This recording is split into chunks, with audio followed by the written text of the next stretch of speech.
Hola, mi nombre es Estefanía Estrada Sánchez y el día de hoy hablaremos del totalitarismo. ¿Qué es? ¿Qué pasó? ¿Cuáles fueron sus causas?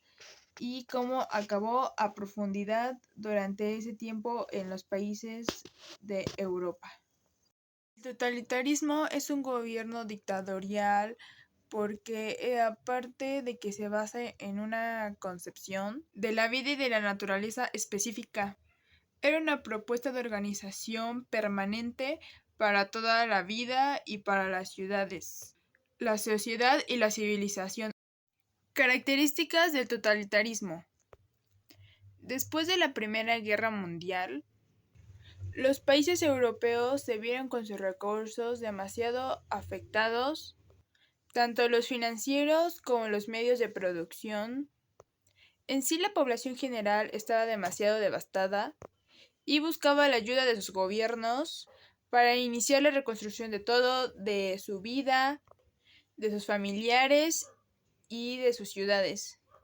En toda esta búsqueda que comenzaron a realizar para que reconstruyeran su vida, se comenzaron a cuestionar mucho sobre la eficacia del sistema capitalista, porque comenzaba a mostrar su ineficiencia en el contexto de la posguerra, lo cual esto no era nada bueno para todos los habitantes de los países europeos, ya que ellos querían de nuevo reconstruir sus vidas y la de los demás. Aunque conflictos como la Revolución Rusa o la Gran Depresión de 1929 generaron una gran, se puede decir, expectativa entre la población y los líderes políticos. Es aquí justo cuando surgen los gobiernos totalitarismos. Esto fue como una respuesta a todos los problemas que la gente se quejaba de ellos, ya que los otros gobiernos o políticos no habían hecho absolutamente nada. Tras la posguerra, una de sus características era el control total de la economía y de la sociedad y la cultura por el Estado. También la eliminación de sus enemigos políticos y que solo fuera relevante un partido político. Igual la política de masas buscando la adhesión o los valores como la patria, la raza y el jefe máximo. Violencia de Estado, censura, propaganda y política de represión. Y por último, nacionalismo extremo. Además, durante el siglo XX, las potencias capitalistas transformaron a la sociedad.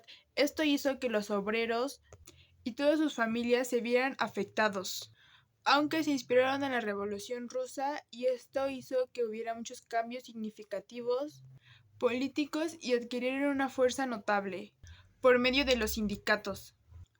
Aunque la organización petrolera no fue tan bien recibida por los partidos políticos más conservadores y anticomunistas.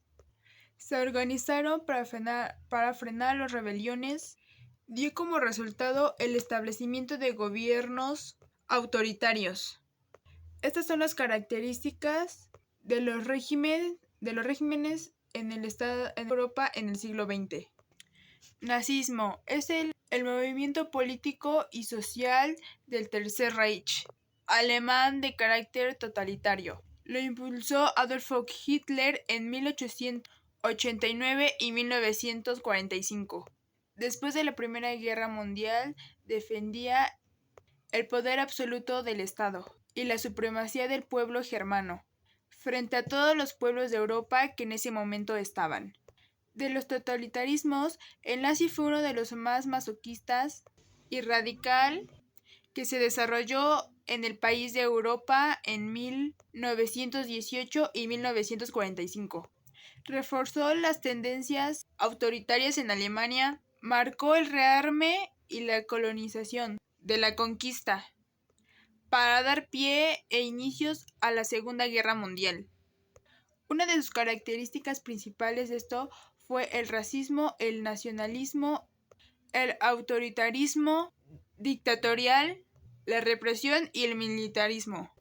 En la Unión Soviética, el régimen estalinismo perduró durante varias décadas, caracterizado por el control autoritario de Joseph Stalin sobre el Estado, la economía y la sociedad. Aunque la muerte de Stalin en el año de 1953 marcó el comienzo de una desestalinización, la denuncia de los excesos del stalinismo, bajo el informe secreto en el año de 1956, fue algo demasiado importante en todo este proceso. A lo largo de todas las décadas siguientes, la Unión Soviética experimentó muchos cambios políticos y sociales, y en 1991 la Federación se desintegró pacíficamente, así poniéndole fin a la era comunista en la región. En resumen, al final de todo esto, los regímenes totalitarios en Europa estuvo vinculado a factores clave como la derrota militar, la resistencia interna, la desestalinización y también las presiones externas. Estos eventos marcaban el colapso de sistemas políticos que habían ejercido un control opresivo sobre sus poblaciones, abriendo las puertas a las nuevas formas de gobierno y a un periodo de reconstrucción y transformación en la posguerra. La lección histórica extraída de todo esto que sucedió es muy importante destacar la importancia de todos los valores democráticos y los derechos humanos para prevenir la emergencia de regímenes totalitarios en el futuro, para así nosotros saber lo que ya debemos de saber o tener ya en cuenta lo que puede llegar a suceder si no respetamos todos estos valores. Y las características del Imperio japonés fue que durante el periodo de entreguerras, también el imperio japonés se involucró o evolucionó a lo máximo derecha en el espectro político. A finales del siglo XIX, Japón debía adoptar el modelo occidental de desarrollo, basado en la industrialización y la expansión territorial, que eran llamadas las reformas Meiji. Y con esto sucedió el triunfo en la Guerra Ruso-Japonesa 1904 y 1905 les creó a todos un sentimiento de optimismo, incluso entre ellos un sentimiento de superioridad sobre sus países vecinos. Y en el año de 1910, Japón anexó a Corea, aunque participó en el bando de los aliados. Durante la Primera Guerra Mundial se benefició demasiado económicamente con la venta de mercancías y buques de guerra. También obtuvo el poder sobre las antiguas colonias alemanas en Asia. Así empezó a dominar el mercado chino. Y bueno, para concluir sobre este tema, el final de los regímenes totalitarios en Europa fue un proceso demasiado complejo y también muy multifacético, si se podría decir así, que involucró una combinación de factores internos y externos.